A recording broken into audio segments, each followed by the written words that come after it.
आप सभी को, मैं हूं दीप्ति। आप सभी का स्वागत है मेरे YouTube चैनल पर। आज फिर संडे है और मैं एक नए विषय के साथ आप सबके सामने आप सबके समक्ष उपस्थित हुई हूं। पिछले दिनों एक विषय बहुत चर्चा पे रहा।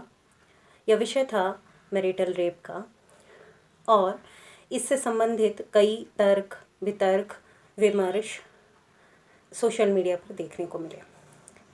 इन सभी विमर्शों के केंद्र में एक चिंता थी, जो कि बढ़ते हुए तलाक से संबंधित चिंता थी। हमारे देश में जहां शादी एक पवित्र बंधन है और दो लोगों के संबंध के बीच में तलाक होना एक जहरीला अनुभव है, उस अनुभव को लेकर लोगों की चिंता जायज़ है। तलाक वैसे भी हमारे समाज में एक स्टिग्मा की तरह ही लिया जाता है।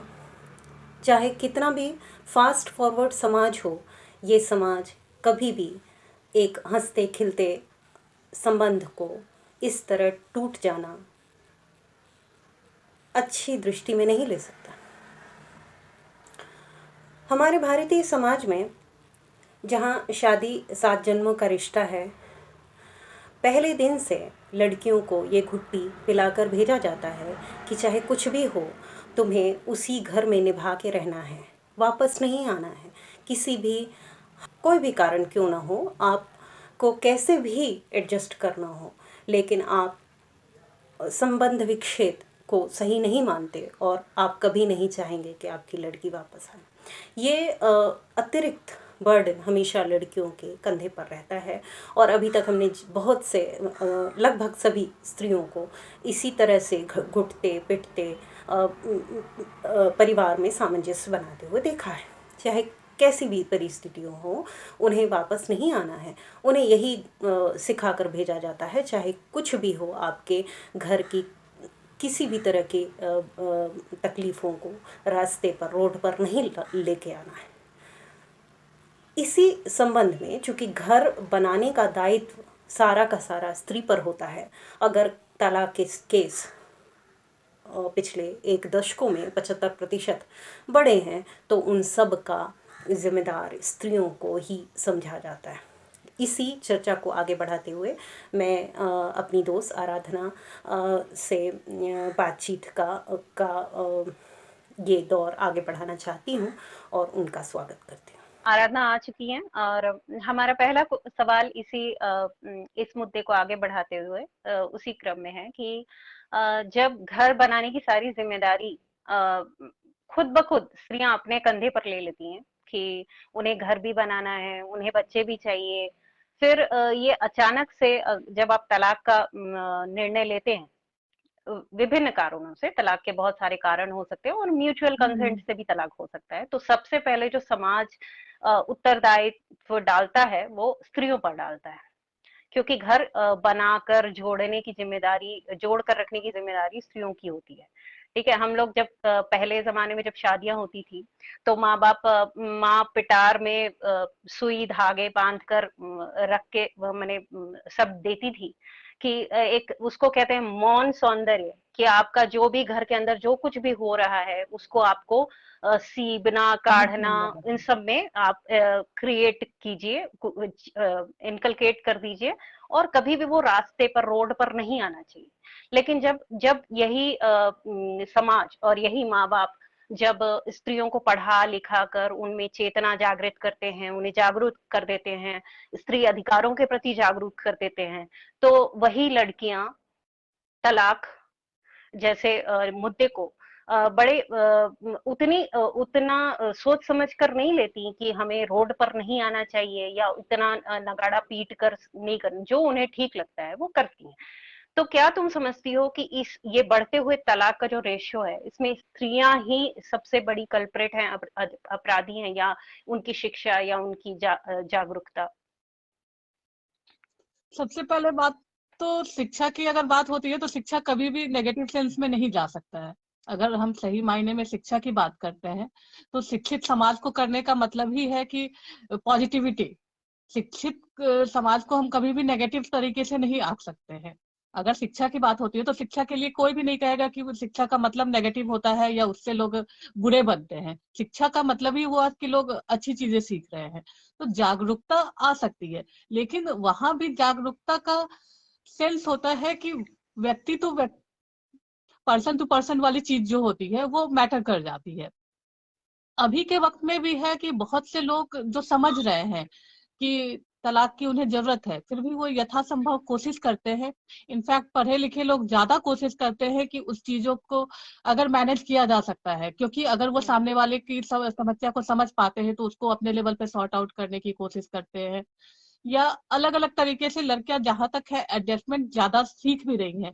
लेकिन तलाक होने वाला जो ट्रेंड है वो एक जिन उनको बेनिफिट ज्यादा मिल रही है जिनको नहीं चाहिए, मतलब जिनका प्रवृत्ति है कि कुछ बेनिफिट लेना है या किसी को जो प्रताड़ित करना है। तो वहां क्योंकि ज्यादातर तलाक जो होते हैं अगर देखा जाए तो विद इन ए 6 मंथ वाले ज्यादा होते हैं। जो 6 रियल महीने के विक्टिम है अंदर। उनको नहीं मिलता है, या तो जो जैसे क्रूएलिटी का जिनको सही में केस हाँ, हो रहा अभी भी है ना। अगर तलाक का रेशियो चाहे कितना भी बढ़ रहा हो, लेकिन समाज में जिनको जरूरत है वो अभी तक या तो मुंह खोल नहीं पा रहे हैं, या फिर खोल भी पा रहे हैं तो सही तरीके से न्याय की प्रक्रिया उनके लिए इतनी मुश्किल हो जाती है, या फैमिली उनके सपोर्ट में नहीं खड़े होते हैं।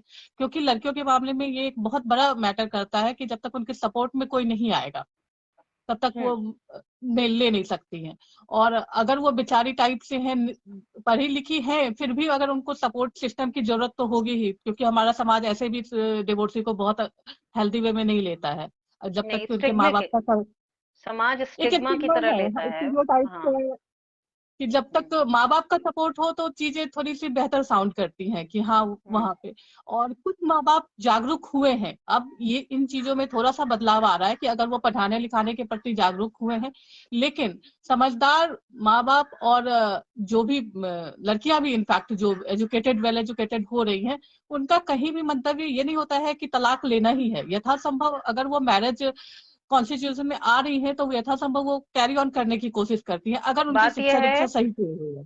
बात यह है कि कोई भी अगर कोई संबंध बना रहा है तो वो तोड़ने के लिए तो नहीं बनाता है। ठीक है। हाँ, हाँ, उसको चला बात यह है कि इस तरीके से या तो परवरिश नहीं हो रही, या स्वतंत्रता इतनी ज्यादा है, या धैर्य एकदम खत्म हो जा रहा है कि लड़कियों का जो भी स्टेप होता है मेन उनमें उनके पेरेंट्स का बहुत बड़ा योगदान होता है। तो जहाँ पे कुछ जगहों पे ज्यादातर जो अगर देखा जाएगा तो वहां पे गलत लोग तलाक के लिए, जैसे बहुत सी औरतों में भी मतलब अगर जेंडर बायस ना होते हुए औरतों को देखा जाए तो बहुत सी औरतें हैं जिनका पर्पस ही परेशान करना है। बहुत बहुत से केसेस में हाँ, सामने वो निकल तो के नहीं आ पाते हैं। आपराधिक प्रवृत्ति के जो लोग हैं स्त्रियों में भी, हाँ, कि एक तो शादी करते हैं फिर उसको तोड़ते हैं, फिर उसमें से एलिमनी लेते हैं, फिर दूसरी शादी करते हैं। हाँ, इस तरीके के नहीं भी वो कुछ अपनी कुछ जगह केस हाँ होते हैं। बर्बाद करके बैठे, वो दूसरी जगह जाते भी नहीं है एलुमनी लेके, और उनको कोर्ट कचहरी में हाँ, मतलब लड़के को ही लंबे दौड़ा रहे समय हैं, तक। सालों साल दौड़ा एक रहे हैं। एक तो एक जो केस है, एक नहीं कई ऐसे केस हैं कि जो वो ये बात है कि आप शादी कर ले रहे हैं, 6-7 दिनों के बाद ही आपको पता चल गया कि ये हमारे लायक नहीं है। ठीक है, उसके बाद आप चले जाते हैं जहां भी आप जॉब करते हैं। अब उसी बीच में बच्चा हो जाता है। आप हम्म, ये 7 दिनों में ऐसा क्या हो जाता है कि लड़की इतना रिवेंज लेने के लिए तैयार हो जाती है कि वो तो या तो बच्चे का मुंह नहीं दिखाना चाहती अपने पति को। ठीक है, इस कदर रिवेंज की भावना, ये किस तरह का माइंडसेट है जिसमें एक लड़के से जिससे आप या तो 7 दिन रहे हो, 7 महीने भी रहे हो, तो आप इतना क्या किसी से आपको प्रॉब्लम हो सकता है कि क्रुएलिटी के केस हो, या फिर और भी तरह के चीजें हो सकती हैं। लेकिन अगर थोड़ा बहुत एडजस्टमेंट की बात की जाए तो एडजस्टमेंट वाली चीज नहीं है। ठीक है, नहीं और ये होती है। इस हाँ, इसमें जो अति स्वच्छंदता की जो संभावनाएं जो स्त्रियों को दी गई हैं वो अच्छे के लिए ही दी गई हैं, लेकिन ये इसका दुरुपयोग भी बहुत ज्यादा हो रहा है। दुरुपयोग भी ठीक है, तो इनफैक्ट हम तो ज्यादा हो रहा कानूनी। है। अगर अगर हम पांच अपने एग्जाम्पल में तुम 5 जो डिवोर्स जान रही हो, तुम उसको इमेजिन करो, 5 मैं अगर जान रही हूँ तो उसमें 3 जो होंगे वो एक प्रताड़ित करने वाला जो है इंटेंशनली वही होगा।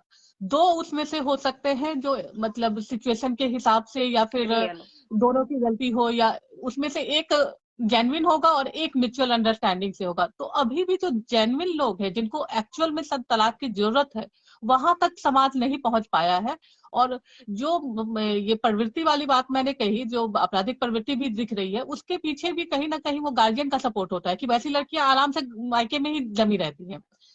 उस तरह की लड़कियां निकल के तो ये नहीं देखा होगा कि भले ही उसके गोद में बच्चा है लेकिन वो निकल के चली गई या सेल्फ डिपेंडेंट रह रही हैं, ऐसा आइडियल भी उन्होंने नहीं क्रिएट किया है। नहीं, उन्हें ना कोई ही ना वो कोई एक सपोर्ट सिस्टम चाहिए।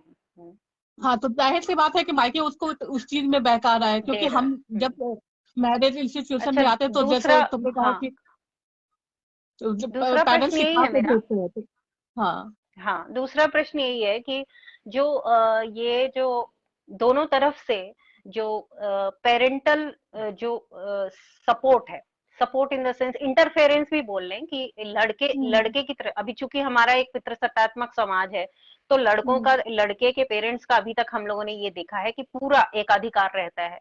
वो हर तरीके से हम्म। अपना वर्चस्व चलाने की कोशिश करते हैं, मतलब कहाँ जाना है, कैसे कपड़े पहनना है, लड़की को शगुन देना है तो कितने रुपए के देना है, ये तक हम्म। डिसाइड करते हैं। ठीक है, आम समाज ऐसा ही है, चाहे कितना भी हम उस आंख बंद करें। हम्म। लेकिन जब जब लड़की खुद आत्मनिर्भर हो रही है और दोनों पति पत्नी कमाते हैं, तो ये अक्सर देखा गया है कि जो लड़की है उसके भी माँ बाप का इंटरफेरेंस रहता है। ठीक है, और हम कहते हैं कि समाज यही कहता है कि लड़की के माँ बाप का इंटरफेरेंस बहुत ज्यादा था, इसीलिए तलाक जैसी स्थिति आई।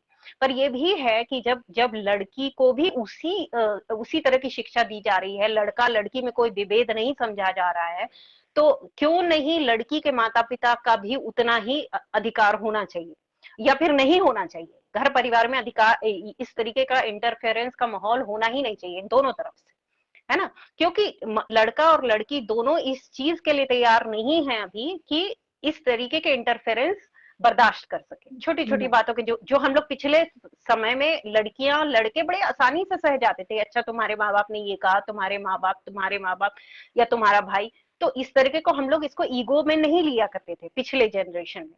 लेकिन अब ये ईगो की बात हो गई है। ठीक है, छोटी छोटी बातों पे ईगो पे ले लेते हैं, और कई तलाक इस तरीके के हैं जिनमें लगता ही नहीं है कि ये कोई इश्यू है, मतलब बड़ी आसानी से रिजॉल्व हो जाता है, जिस इश्यू को पेरेंट्स के इंटरफेयर के कारण डिवोर्स हो जाते हैं।